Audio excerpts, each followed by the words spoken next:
साथियों नमस्कार, मैं हरिश्चंद्र बर्णवाल। आज मैं आपके सामने एनडीटीवी की पत्रकारिता के राज का सबसे बड़ा पर्दाफाश करने जा रहा हूं। आपको एनडीटीवी का वो चेहरा दिखेगा जिससे आपको न केवल घिन आएगी बल्कि आप एनडीटीवी की पत्रकारिता से दूर रहना पसंद करेंगे। आपने अभी देखा होगा कि किस प्रकार कांग्रेस ने एनडीटीवी को लात मारी थी। अब इससे बरक्स मैं जो कुछ भी दिखाने जा रहा हूं उसमें एनडीटीवी की पत्रकारिता के 3 हथकंडे हैं और इसमें जो पहला हथकंडा है वो कांग्रेसी सरकारों से साठगांठ, लॉबिंग, डीलिंग। दूसरा हथकंडा मोदी सरकार के खिलाफ फेक न्यूज और तीसरा हथकंडा भाजपा विरोधी गैर कांग्रेसी पार्टियों से साठगांठ। इसमें जो पहला हथकंडा है वो बीते दौर की बात है, वो 2004 से 2014 का काल था। जो दूसरा हथकंडा है वो 2014 से शुरू हुआ और जो तीसरा हथकंडा है वो आने वाले समय को ध्यान में रखकर चीजें तय की गई हैं और वो आपको दिखने वाला है। अब मैं ये बातें क्यों कह रहा हूं, इसे समझने के लिए मैं कुछ तथ्य आपके सामने रखना चाहता हूं। अभी हाल ही में जिन 5 राज्यों में चुनाव हुआ उसमें कांग्रेस को करारी हार का सामना करना पड़ा। अब इस मुद्दे पर एनडीटीवी ने एक खबर चलाई और उसने क्या लिखा देखिए, इस ट्वीट में आपको पता चलेगा। 5 राज्यों में करारी हार के बाद सोनिया, राहुल और प्रियंका कांग्रेस से इस्तीफा दे देंगे। इस खबर का वीडियो भी चलाया गया था, उसका एक छोटा सा हिस्सा आप देख लीजिए। The Gandhis will be offering to quit to take responsibility for the poor results.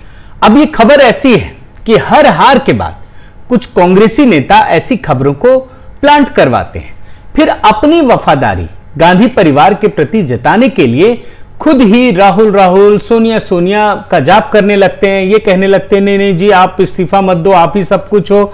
लेकिन इस बार कांग्रेस की ऐतिहासिक हार के बाद एनडीटीवी को ऐतिहासिक लात पड़ी और आप देखिए रणदीप सुरजेवाला जो गांधी परिवार के बेहद करीबी हैं, उन्होंने एनडीटीवी को किस प्रकार से धोया, सरेआम बेइज्जती की। यहां तक लिख दिया कि एनडीटीवी भाजपा के इशारे पर यह खबर चला रहा है। आप शब्द देखिए क्या लिखा, unfair, completely unfair, mischievous and incorrect.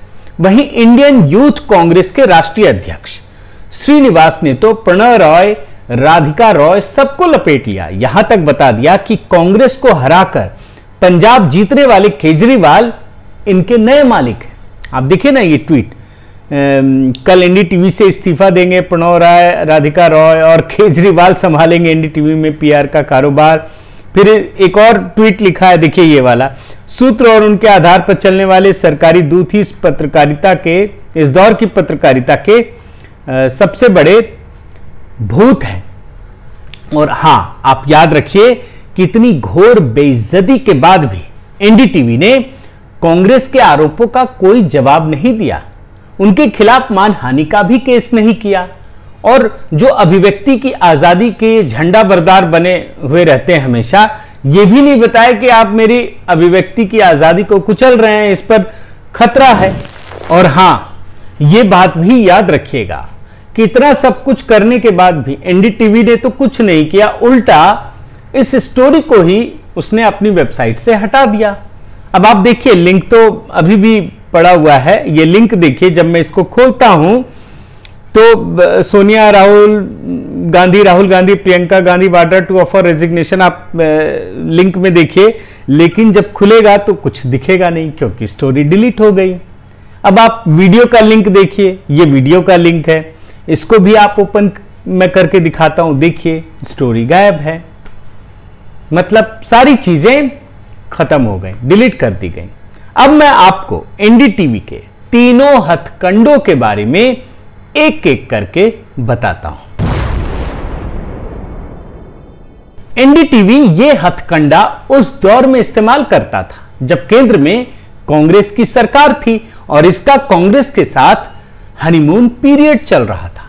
अब आप स्क्रीन पर चीजें भी देखते रहिए कि नीरा राडिया का टेप इसकी याद दिलाता है। उस समय नीरा राडिया टेप की बातचीत से यह प्रकरण सामने आया था और इसमें क्या था, एनडीटीवी की पत्रकार, मशहूर पत्रकार रही हैं, बरखा दत्त मंत्री पद के बंटवारे का खेल कर रही हैं। छोटा सा हिस्सा आप सुन लीजिए। Oh God. So now what should I tell them? यही नहीं, एनडीटीवी के क्रियाकलाप पर एक पुस्तक भी आई थी, बड़ी ही सनसनीखेज पुस्तक। ये पुस्तक देखिए, लिंक है, the Indian news room, Sandeep Bhushan की किताब है। और इसमें यह खुलासा किया गया था कि विदेश मंत्री नटवर सिंह को हटाने के लिए उस समय के विदेश मंत्री किस प्रकार इसके पत्रकारों ने सरकार के साथ मिलकर एक झूठा कैंपेन चलाया। और आप उस समय की ये बहुत सारी रिपोर्टें हैं, उससे आप देख सकते हैं। मैं जानबूझकर ये चीजें लगा रहा हूं ताकि मैं जो कह रहा हूं आपको ये बात समझ में भी आ जाए। यही नहीं, इसके भी अनेक उदाहरण हैं कि किस प्रकार सोनिया गांधी से जुड़ी पत्रकारों की एक्सक्लूसिव खबरों को किल किया गया। मतलब जो विपक्षी हैं उनकी बुरी बातों को सामने रखा जाना और सोनिया गांधी या बाकी लोगों से जुड़ी खबरों को जो निगेटिव है छोड़ देना और पॉजिटिव खबरों को रखना। और मैं आपको एक उदाहरण देता हूं कि राष्ट्रपति भवन में एक कार्यक्रम में सोनिया गांधी को किस प्रकार आगे बिठाया जाए, वो भी प्रोटोकॉल को तोड़ करके। ये तोड़ा भी गया। तो ये खबर उस समय बाकी मीडिया संस्थानों में प्रकाशित हुई, आप देख सकते हैं, लेकिन एनडीटीवी में इसे किल कर दिया गया और इसकी भी रिपोर्ट है। अब बात करते हैं दूसरे हथकंडे की।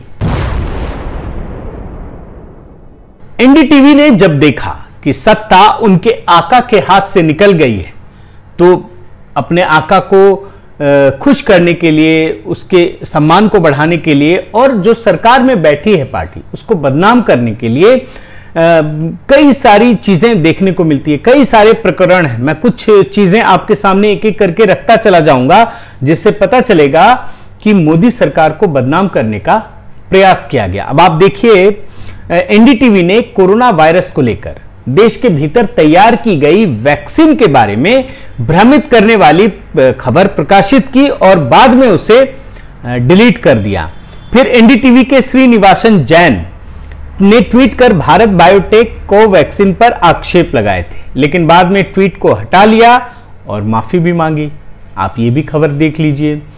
कोरोना के दौरान चीन की सीमा से सटे अरुणाचल प्रदेश में लॉकडाउन की वजह से खाने पीने की चीजों की कमी को लेकर आप रिपोर्ट देखिए, एनडीटीवी ने झूठी खबर फैलाई थी और इस खबर को लेकर बाद में केंद्रीय मंत्री किरण रिजिजू ने नाराज होकर एनडीटीवी को जोरदार फटकार भी लगाई थी। अब एक और खबर देखिए, तनिष्क के विज्ञापन पर विवाद के बीच एनडीटीवी ने खबर चलाई कि गुजरात के गांधी धाम में तनिष्क कंपनी के स्टोर पर हमला किया गया और मैनेजर से जबरन माफीनामा लिखवाया गया है। लेकिन यह खबर पूरी तरह से गलत थी। लोगों ने इस फेक न्यूज के लिए एनडीटीवी को जमकर लताड़ लगाई और इस मामले में यह भी रिपोर्ट देखिए, गुजरात सरकार ने केस दर्ज करने के आदेश तक दे दिए। अब मैं आपको एक और खबर दिखाता हूं। कोरोना को लेकर मजदूरों के पलायन के वक्त भी एनडीटीवी झूठ फैलाने में जुटा रहा। कुंभ के लिए भेजी गई बसों की तस्वीर को, कुंभ के लिए याद रखिएगा, कांग्रेस द्वारा भेजी गई बसें बताकर खुद को कांग्रेस का चाटुकार साबित करने की कोशिश की थी, भरपूर कोशिश की। अब एक और देखिए, यह भी बड़ी महत्वपूर्ण खबर है, मैं आपके सामने रख रहा हूं।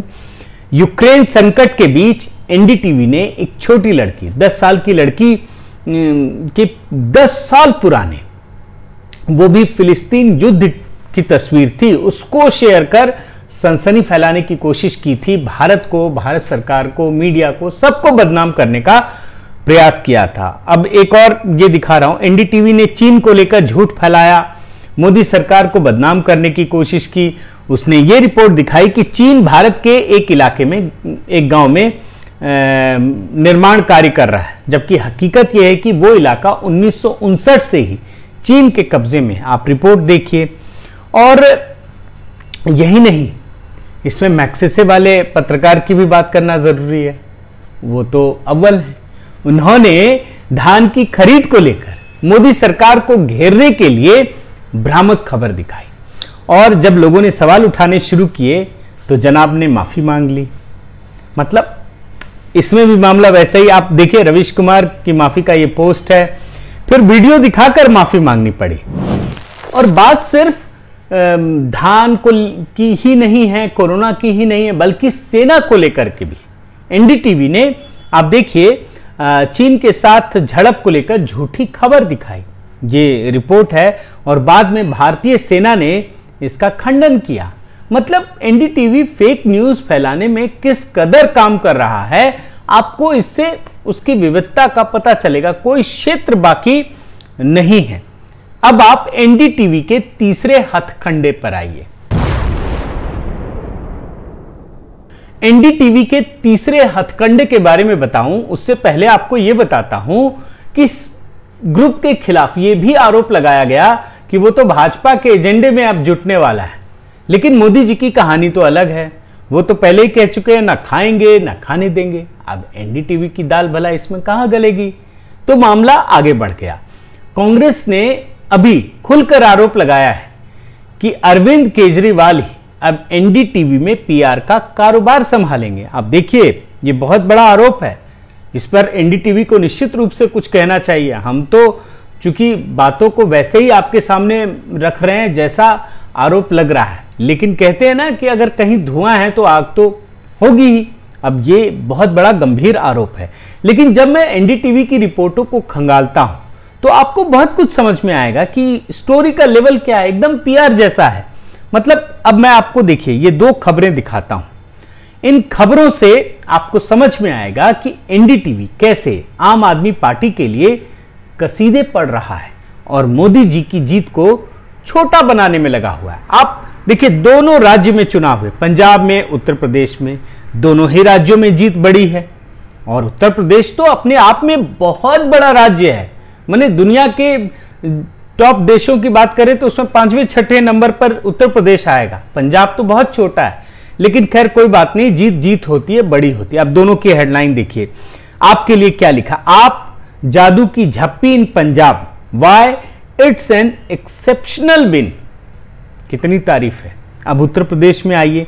Giant win aside, Akhilesh Yadav result will worry the BJP. मतलब आपकी जादू की झप्पी, एक्सेप्शनल विन, और उत्तर प्रदेश की जीत को बता रहा है कि इसको दूर रखिए, दरकिनार कीजिए। बल्कि अखिलेश यादव की जीत भाजपा के लिए बहुत चिंता पैदा करने वाली जीत है। एनडीटीवी का हाल देखकर आपको एक ही मुहावरा याद आएगा, धोबी का कुत्ता न घर का न घाट का। और ऐसे में मैं आपके सामने यही कहना चाहूंगा कि जब भी आप मर्यादाओं की सीमा को तोड़कर कोई काम करते हैं तो आपका भी हाल एनडीटीवी की तरह हो सकता है।